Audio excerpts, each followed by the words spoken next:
Good evening and welcome to the Business Day. I'm Andrea Chisholm.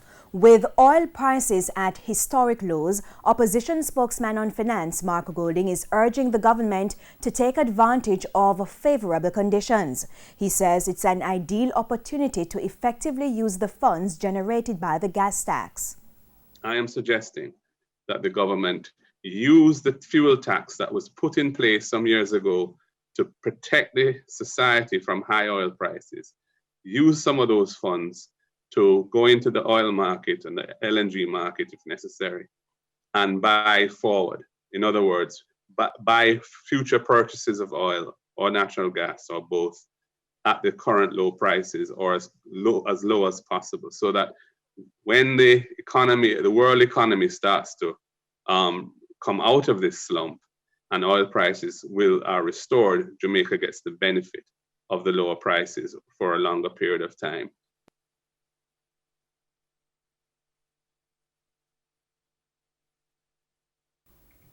The Caribbean Development Bank CDB has approved $3 million to buy personal protective equipment.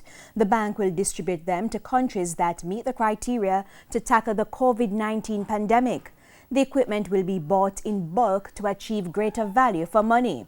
CDB's response to COVID-19 includes $140 million. The funds are mainly directed towards the most vulnerable to strengthen social safety nets in borrowing member countries. Currency trading ended today with the US dollar selling for $137.39, the Canadian dollar $98.62. The pound sterling is going for $170.07, while the euro is being sold for $149.85. To the stock market now, the JSE index gained 743 points today, and the junior market index is up by 83 points. Among the winners, Access Financial Services, Lasco Manufacturing, Stationery and Office Supplies, Epley and the Wysinco Group. On the losing side were 138 Student Living, Caribbean Cream, Margaritaville Turks US dollar shares, Mayberry Investments and Paramount Trading.